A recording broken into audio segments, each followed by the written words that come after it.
Telugu digital media network లో political కేటగిరీలో number 1 కేవలం 72 గంటల్లో 1,50,00,000 వ్యూస్ పైగా పాపులర్ టీవీ నెట్వర్క్. ఎర్రా వేణుగోపాలరాయుడు తెలుగుదేశం పార్టీలో తెలుగు విద్యార్థి దగ్గర నుంచి రాష్ట్ర స్థాయి వరకు కూడా అనేక పదవులు చేసిన వ్యక్తి.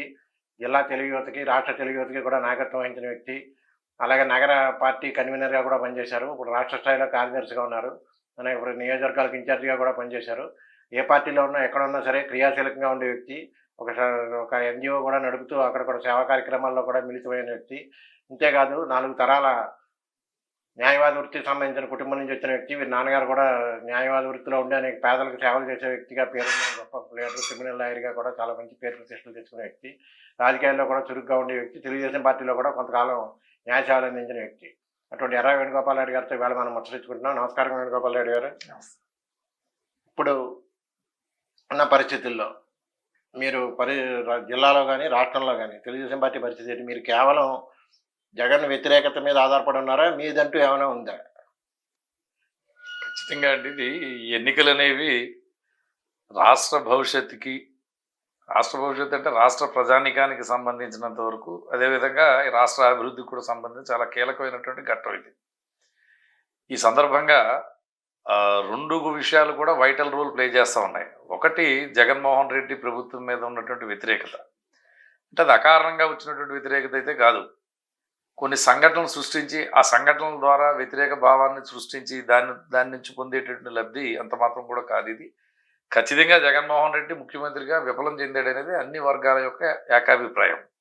అది ఒకటైతే, రెండోది, గతంలో తెలుగుదేశం పార్టీ హయాంలో చంద్రబాబు నాయుడు గారు సుదీర్ఘకాలంగా ఈ రాష్ట్రానికి ముఖ్యమంత్రిగా పనిచేసినప్పుడు ఆయన పనిచేసినటువంటి విధానం, ఈ రాష్ట్రాన్ని ఆయన అభివృద్ధి చేసినటువంటి తీరు, ఆర్థికంగా ఆ రోజు పివి నరసింహారావు ఏదైతే ఆర్థిక రిఫార్మ్స్, ఫైనాన్షియల్ రిఫార్మ్స్ తీసుకొచ్చారో ఆ రిఫార్మ్స్ని అందిపుచ్చుకుని ఈ ఆంధ్ర రాష్ట్రంలో ఏ విధంగా ఆ రకమైనటువంటి ఆర్థిక సరళీకృత విధానాల ద్వారా ఈ రాష్ట్రాన్ని అభివృద్ధి చేయొచ్చు ఆర్థికంగా అనే అంశాల మీద కూడా తగినంత స్థాయిలో చంద్రబాబు నాయుడు గారు చేసిన కృషి ఈవేళ ఏదైతే ఈ మన సాఫ్ట్వేర్ రంగం కానీ ఇతరత్ర రంగాలు కానీ అభివృద్ధి చెందడం, ఎంప్లాయ్మెంట్ ఆపర్చునిటీస్ క్రియేట్ అవటం, తలసరి ఆదాయం పెరగటం, ప్రజల యొక్క కొనుగోలు శక్తి పెరగటం, ఇవన్నీ కూడా దానిలో భాగమే.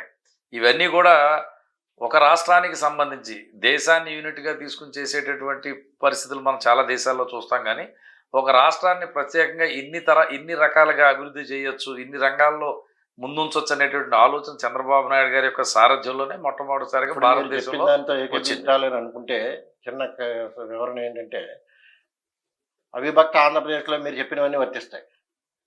విభజిత ఆంధ్రప్రదేశ్ దగ్గరికి వచ్చేటప్పటికి ఆయన స్వరూప స్వభావాలు పూర్తిగా మారిపోయాయి. ఎగ్జాక్ట్లీ. ఏమండి, విభక్త ఆంధ్రప్రదేశ్లో ఆయన చేసింది ఊరికే మోడీ సాహిబ్ లాగా అవి ఇవి చెప్పడమే తప్ప పని ఆచరణలు ఏమీ జరగలేదు అన్నది గ్రహించారు. కాబట్టి అంతటి మీరు చెప్పిన నాయకుడికి, అంత విజనరీకి 23 సీట్లతో సరిపెట్టారు.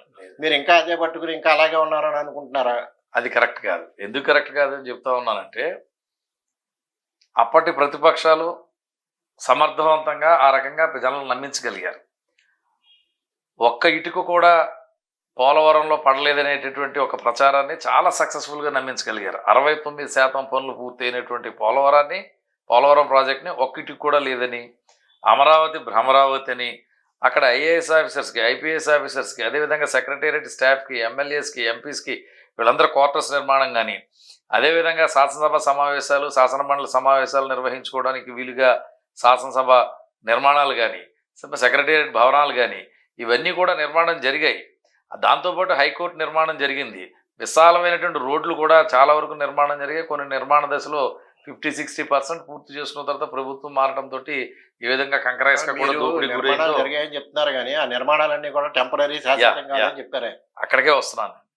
ఇది తాత్కాలిక అనేది ఆ పదం ఉపయోగించకపోతే, ఇదే చెప్తున్నాను నేను. ఇటువంటి విషయాల్ని ప్రజల్లోకి తీసుకెళ్లడంలో తెలుగుదేశం పార్టీ ఫెయిల్ అయింది. కాబట్టి ఆ రోజున ప్రతిపక్షానికి పరిమితం అయ్యాం. విభజన చట్టం ప్రకారం ఉమ్మడి రాజధానిగా హైదరాబాద్ మీద 10 సంవత్సరాలు మనకి రైట్ ఉన్నప్పుడు, ఇది తాత్కాలిక శాసనసభ భవనాలు అని చెప్పకపోతే హైదరాబాద్ నగరం మీద అక్కడ ఉన్నటువంటి చట్ట ప్రకారం మనకు ఉన్నటువంటి హక్కును కోల్పోవాల్సి వస్తుంది అనేటటువంటి ఆలోచనతోటి మీరు పరిరక్షించడానికి ఏం చేశారు? మినిట్ సార్ నన్ను పూర్తిగా చెప్పనివ్వండి.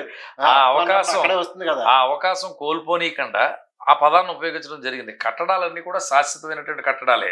కాకపోతే ఏంటంటే ఈ శాసనసభ భవనాలు కానీ ఇతరే కానీ ఇంకా పెద్దవి కట్టినప్పుడు వీటిని వేరే దానికి ఉపయోగించుకోవడానికి అవకాశం ఉంటుంది తప్ప ఇవన్నీ డిస్మాండిల్ ఇప్పుడు చేసేటటువంటి మీరన్నా ఇదే కాదు. మీరన్న 10 ఏళ్ల హక్కుని ఏమైనా మనం సద్వినియోగం చేయగలిగామా? Yes, లేకపోతే మనకు yes. రావాల్సిన వాటిని అన్ని అది- ఏమైనా చేయగలిగామా?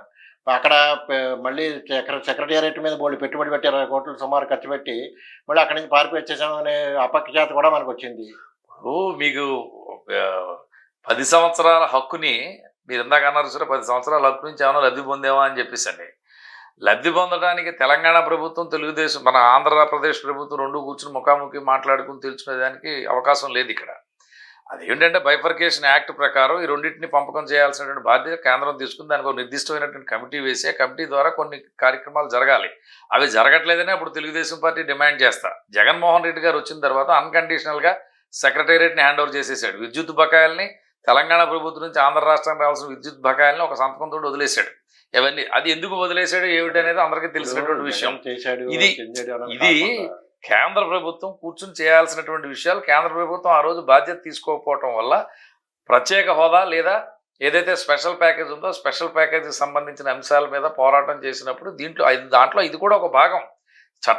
ఏదైతే బైఫర్కేషన్ యాక్ట్ ప్రకారం ఆంధ్ర రాష్ట్రానికి రావాల్సిన న్యాయబద్ధమైనటువంటి కేటాయింపులు కానీ లేకపోతే బాకీలు కానీ ఏదైతే ఉన్నాయో అవన్నీ కూడా రావాలని చెప్పేసి తెలుగుదేశం ఆ రోజు డిమాండ్ చేసినటువంటి విషయాలు. కానీ కేంద్రం కొంత మరి కారణాలు ఏదైతే కానీ నిర్లక్ష్యం చేసినటువంటి మాట వాస్తవం.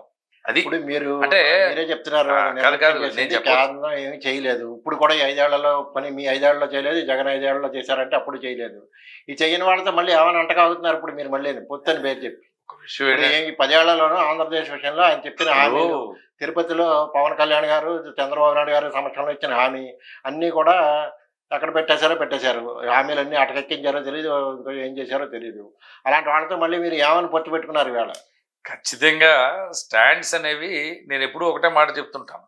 ఈవేళ తీసుకున్న నిర్ణయం ఈవేళ తీసుకున్నట్టుగా జీవితకాలం ఉండిపోదు. ఖచ్చితంగా there may be a change in the attitude of central government also. ఖచ్చితంగా వాళ్ళకు కూడా ఆంధ్ర రాష్ట్రంలో ఈవేళ తీవ్రమైనటువంటి నష్టం జరిగింది. విభజన ఆంధ్రప్రదేశ్కి జరగరానటువంటి అన్యాయం జరిగింది. ఈ రాష్ట్రం అన్ని రకాలుగా వెనకబడిపోయింది అనేటటువంటి పలు సందర్భాల్లో ఈ మధ్య కాలంలో మోడీ గారు కానీ అమిత్ షా గారు కానీ ఇతర భారతీయ జనతా పార్టీ నాయకులు కూడా వాళ్ళు ప్రకటించినటువంటి విషయం మనం చూస్తూ ఉన్నాం.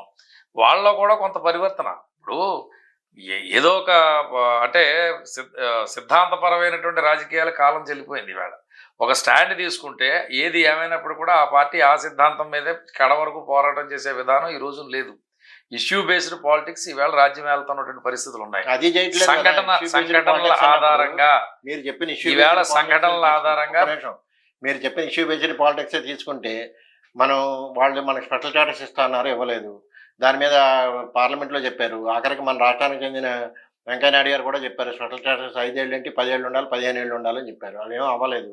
ఆ ఇష్యూ మీదనే పట్టుకుని చేశారా అంటే ఆ ఇష్యూ మీద కాసేపు స్పెషల్ స్టాటస్ అన్నారు, కొన్నాళ్ళు స్పెషల్ ప్యాకేజ్ అన్నారు, ఇంకోటి అన్నారు. అసలు స్పెషల్ స్టాటస్తో ఒరిగేది ఏంటి అన్నారు. ఇలా రకరకాల మాటలు మార్చారు. ఎందుకు ఇన్ని ఎత్తులు ఎత్తాల్సి వచ్చింది?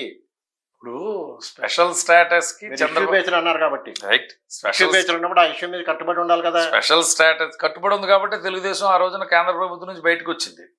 దాని పర్యవసానం చాలా ఫేస్ చేసాం మేము. ఇప్పుడు ఏదైతే మేము కట్టుబడి ఉన్నామో కట్టుబడి లేకుండా మధ్యలో మాట మార్చుంటే ఇంకో రకంగా ఉండేది. కేంద్ర కేబినెట్ నుంచి బయటికి రావాల్సిన అవసరం కూడా ఆ రోజు లేదు. నిలబడలేదు, కట్టుబడి ఉన్నాం కాబట్టి బయటకు వచ్చాం. స్పెషల్ స్టాటస్ ఇస్తామని చెప్పేసి ఆ రోజు విభజన టైంలో పార్లమెంట్లో మన్మోహన్ సింగ్ గారు ప్రకటించాడు.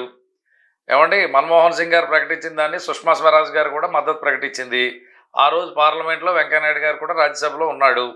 వీళ్ళందరూ చెప్పారు స్పెషల్ స్టాటస్ గురించి, బైఫర్కేషన్ యాక్ట్లో ఉన్నటువంటి అంశాలన్నింటి కూడా విడతల వారీగా అమలు చేస్తామని చెప్పి. ఆ తర్వాత ఉల్టా అయింది. అపోజిషన్లో ఉన్నటువంటి ప్రతిపక్షంలో ఉన్నటువంటి ప్రధాన భారతీయ జనతా పార్టీ అధికార పక్షానికి వచ్చింది, కాంగ్రెస్ దీనికి వచ్చింది. అయినప్పటికీ కూడా ఆ రోజు ఇద్దరు చెప్పిన మాటలకి ఎవరో కూడా కట్టుబడినటువంటి పరిస్థితులు మనం చూసాం. స్పెషల్ స్టాటస్ అనే విషయం మీద 14th ఫైనాన్స్ కమిషన్ ఒప్పుకోవట్లేదు కాబట్టి ఇక ఏ రాష్ట్రాల్లో కూడా మేము స్పెషల్ స్టాటస్ ఇచ్చేటటువంటి పరిస్థితి లేదని చెప్పి ఆ రోజుకి నమ్మబలికినటువంటి పరిస్థితి కేంద్ర ప్రభుత్వం. తర్వాత ఏం చేశారంటే స్పెషల్ ప్యాకేజ్ అని చెప్పారు. స్పెషల్ ప్యాకేజ్ని ఆయన ఏ రకంగా చెప్పారనేది అందరికీ తెలిసిన విషయం. దానికి చంద్రబాబు నాయుడు గారు అడిగింది ఏంటంటే ఓకే స్పెషల్ స్టాటస్ ఇవ్వమన్నారు, స్పెషల్ ప్యాకేజ్ ఇస్తామన్నారు. ఈ ప్యాకేజీని చట్టబద్ధత తీసుకురండి, పార్లమెంట్లో బిల్ చేయమన్నాడు. మీరు ఉండొచ్చు, నేను ఉండొచ్చు ప్రభుత్వంలో, నేను లేకపోవచ్చు, మీరు లేకపోవచ్చు, బట్ చట్టం అంటూ చేస్తే చట్టం కొనసాగే పరిస్థితి ఉంటుంది. కాబట్టి ఆంధ్ర రాష్ట్రానికి మీరు ఏదైతే స్పెషల్ ప్యాకేజ్ కింద ఇస్తామంటా ఉన్నారో దాన్ని చట్టబద్ధత కల్పించండి అని చెప్పాడు. అక్కడే కాన్ఫ్లిక్ట్ వచ్చింది. ఇప్పుడు మీరు వచ్చినప్పుడు తెలుగుదేశం బయటికి రావాల్సి వచ్చింది. తెలుగుదేశం కానీ మీరు బయటకు వచ్చారని మీరు అంటున్నారు, కానీ తెలుగుదేశం కానీ ఇక జగన్ గారి పార్టీ కానీ ఈ రెండు పార్టీలు 25 మంది కూడా ఆయనకే సపోర్టు. మీరు ఎప్పుడు ఒక బిల్లుని కానీ ఇంకో దీన్ని కానీ పార్లమెంట్లో వ్యతిరేకంగా వాళ్ళ గురించి మాట్లాడింది మీరు లేదు, జగన్ గారు ఎంపీలు లేరు, మీ పార్టీ ఎంపీలు లేరు. ఏమంటే అది ఏంటంటే ఒక రకంగా చెప్పాలంటే మీరు ఇద్దరు కూడా ఇద్దరు నాయకులు అంటే పార్టీలని వీళ్ళు నాయకులు బట్టే కదా నడుస్తుంది. పార్టీలను పూర్తిగా మోడీ గారి దగ్గర మోకరలింపజేశారు. చేసి ఇవాళ మళ్ళీ ఏదో ఇవాళ ఇస్తాడు, స్పెషల్ స్టేటస్ ఇస్తాడు, ఈసారి ఇస్తాడు, పరివర్తన వచ్చింది అని ఎలా అనుకుంటారు? ఇప్పుడు 22 వాడి దగ్గర పరివర్తన రాదని 22 మంది ఎంపీలు పరివర్తన వస్తుంది అని అనుకుంటే ఏమండి ఎదురు తిరిగిన వాడికి సీట్లు ఇస్తున్నారా? మీ పార్టీలో అయినా సరే ఇంకో పార్టీలో అయినా సరే మోకరిల్లిన వాడికి సీట్లు ఇస్తున్నారా? లేకపోతే పార్టీ కట్టుబడిన వాళ్ళకి సీట్లు వస్తున్నాయా? పార్టీకి పుట్టినప్పటి నుంచి సేవ చేసేవాడికి సీట్లు వస్తున్నాయా? ఎదురు తిరుగుతాడేమో అని భయం ఉన్న వాడికి సీట్లు వస్తున్నాయా? చెప్పండి. ఏ పార్టీ అయినా సరే, మీ పార్టీ అయినా ఏ పార్టీ అయినా సరే. ఈ రెండు సంఘటనలు పార్టీలు సీట్లు కేటాయింపు విషయాన్ని దీన్ని ఒకే ఘటన కట్టడానికి ప్రయత్నం చేయొద్దు దయచేసి. ఎందుకంటే మీరు ఈ రెండు డిఫరెంట్ ఇష్యూస్.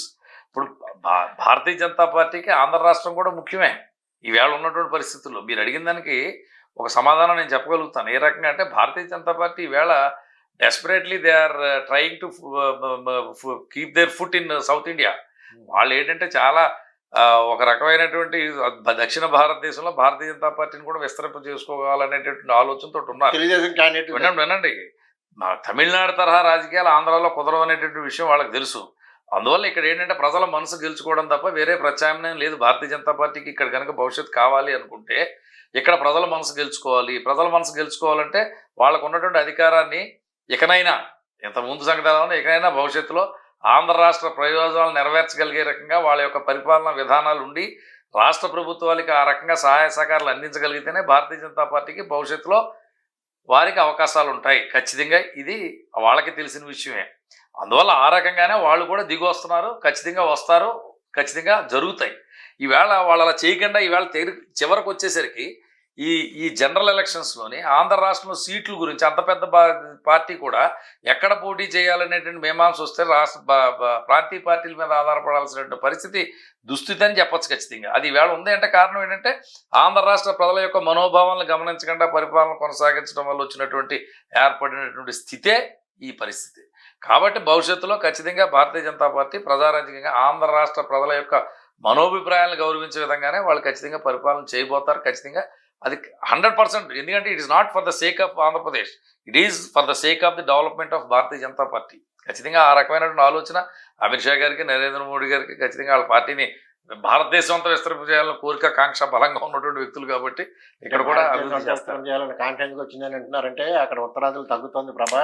ఏదైనా కానివ్వండి, ఇప్పుడు ఇక్కడ ఉన్నటువంటి పెండింగ్ ప్రాజెక్ట్స్ కానీ పెండింగ్ ఇష్యూస్ కానీ సాల్వ్ చేయకుండా ప్రజల్లోకి భారతీయ జనతా పార్టీ వెళ్ళడం అనేది దుస్సాహసం. అది జరిగే పని కాదు. ఆ విషయం వాళ్ళకు కూడా క్లియర్గా అర్థమైపోయింది.